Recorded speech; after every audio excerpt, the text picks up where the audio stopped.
Hey this is doctor Sunil और आज इस वीडियो में हम बात करने वाले हैं कि आर्मी के असेसमेंट डेंटल टेस्ट में किस चीज़ के कितने पॉइंट्स होते हैं। क्योंकि अक्सर हमारे पास पेशेंट आते हैं और ये पूछते हैं कि सर हमारा ओरल कैविटी का एग्जामिनेशन कर लो, क्या हमारे आर्मी के असेसमेंट टेस्ट में नंबर कटेंगे तो नहीं, या अगर कटेंगे तो हम उसको किस तरीके से सही कर सकते हैं। तो इस वीडियो के अंदर हम इसकी पूरी जानकारी लेंगे। तो पहले ये समझते हैं कि एग्जामिनेशन होता किस तरीके से है।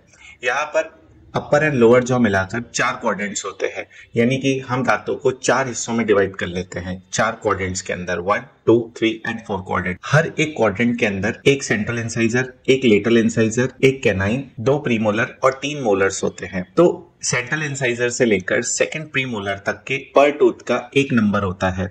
जैसे कि सेंट्रल इंसाइजर का 1 नंबर, लेटरल का 1 नंबर, कैनाइन का 1, फर्स्ट प्रीमोलर का 1 नंबर और सेकेंड प्रीमोलर का भी 1 नंबर। और जो मोलर्स होते हैं उनके 2 नंबर होते हैं।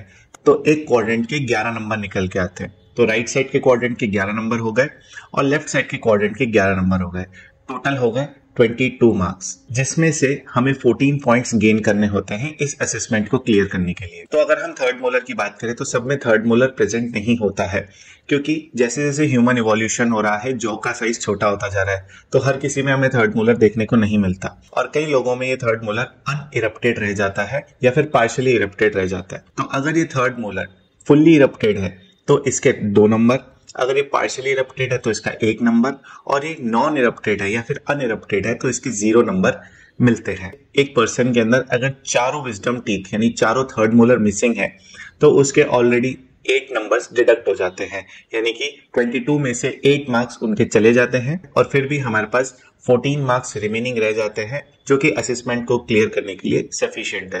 अब सेकंड चीज वहां पर चेक करी जाती है ओक्लूजन, कि दांत पूरी तरीके से मिल रहे हैं या नहीं, कि ऊपर वाला दांत नीचे वाले दांत के साथ मिलता है या नहीं। सपोज अगर किसी पर्सन का राइट साइड का फर्स्ट मोलर जो है उसका ऊपर का दांत वो खराब हो चुका है और नीचे का दांत बिल्कुल सही है, तो भी यहाँ पर उस पर्सन के 2 मार्क्स डिडक्ट हो जाएंगे या फिर कट हो जाएंगे। अगर ये दोनों टूथ सही पोजीशन में है, बिल्कुल हेल्दी है, लेकिन ये दोनों दांत मिलते नहीं है, ये ओक्लूजन में नहीं है, तो भी मार्क्स कट हो जाएंगे। कुछ लोगों में एंटीरियर के दांत नहीं मिलते हैं, जैसे हम एंटीरियर ओपन बाइट बोलते हैं, तो भी मार्क्स कट हो जाते हैं। कुछ के अंदर पोस्टीरियर ओपन बाइट होती है, यानी कि पीछे के दांत मिलते नहीं है, तो भी मार्क्स कट हो जाते हैं। अगर दांतों में स्पेसिंग है, पोस्टीरियर क्रॉस बाइट है, यानी कि हमारे ऊपर वाले जो दांत है वो नीचे वाले दांतों को कवर करते हैं, अगर इसका उलट हो जाए कि नीचे वाले दांत ऊपर वाले दांतों को कवर कर रहे हैं तो इसे हम क्रॉस बाइट बोलते हैं। अगर ये आगे वाले दांतों में है तो इसे एंटीरियर क्रॉस बाइट, और अगर पीछे वाले दांतों में है तो इसे पोस्टीरियर क्रॉस बाइट कहते हैं। अगर ऐसा भी है तो भी यहाँ पर मार्क्स डिडक्ट हो जाते हैं। ऐसी कंडीशन में आप अपने पॉइंट्स को बचा सकते हो। किस तरीके से आप इसका ऑर्थोडोंटिक करेक्शन करा सकते हो, क्योंकि अगर आपके टीथ हेल्दी है और आप इसका ऑर्थोडोंटिक करेक्शन करा लेते हो तो आपके मार्क्स डिडक्ट नहीं होंगे, क्योंकि यहाँ पर नॉर्मल ओक्लूजन स्टैब्लिश हो जाता है। लेकिन इस ऑर्थोडोंटिक करेक्शन के लिए हमें 1 साल से लेकर 1.5 साल तक का समय लग सकता है, तो इसका जो ट्रीटमेंट है वो इमीडिएट नहीं होता।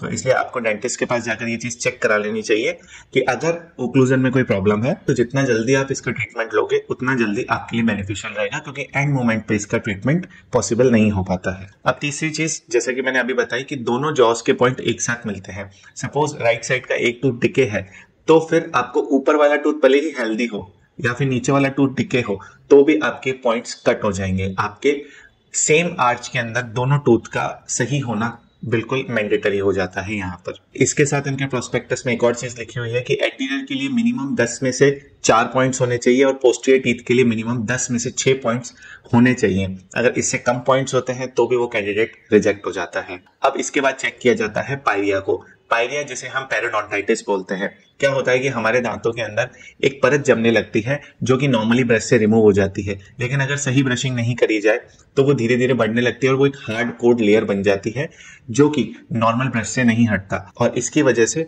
गम्स में से ब्लीडिंग होने लगती है। इस कंडीशन को हम जिंजिवाइटिस बोलते हैं।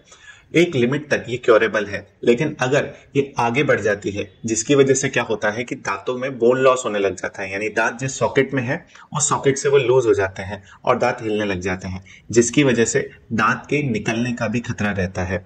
तो अगर ये पेरियोडोंटाइटिस की कंडीशन है, जो कि इनके प्रोस्पेक्टस में साफ साफ लिखा है कि अगर ये सीवियर पेरियोडोंटाइटिस का केस है जिसको ट्रीटमेंट के जरिए ठीक नहीं किया जा सकता, यानी दांत अब हिलने लग गए हैं, तो वो कैंडिडेट पूरी तरीके से रिजेक्ट हो जाता है। लेकिन अगर ये रिवर्सिबल कंडीशन में है, यानी कि इसको स्केलिंग करके या दांतों की सफाई करके ठीक किया जा सकता है, तो दैट इज एक्सेप्टेबल, उस कैंडिडेट के मार्क्स नहीं डिडक्ट होंगे। तो स्केलिंग एक ही दिन का प्रोसीजर होता है, आप जाके उसको करवा सकते हो और आपके यहाँ पर मार्क्स डिडक्ट नहीं होंगे। इसके बाद अगर कैविटीज की हम बात करें, तो कैविटी अगर किसी टूथ में लगी हुई है और अगर आपने उसको फिलिंग करवा रखा है तो इसका कोई भी मार्क्स डिडक्ट नहीं होता है।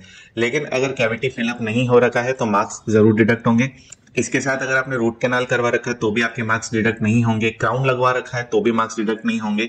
लेकिन यहाँ पर अगर कोई टूथ मिसिंग है तो यहाँ आपके मार्क्स डिडक्ट हो जाएंगे, क्योंकि इसके प्रोस्पेक्टस में साफ साफ लिखा है कि किसी भी टाइप का डेंचर या फिर टीथ रिप्लेसमेंट काउंट नहीं होगा, बिकॉज वहां पर टीथ प्रेजेंट ही नहीं है, तो मार्क्स किस चीज के मिलेंगे। तो अगर टीथ मिसिंग है और आपने उसको नकली कैप से यानी ब्रिज से अगर कवर करवा रखा है तो भी आपके मार्क्स यहाँ पर डिडक्ट हो जाते हैं।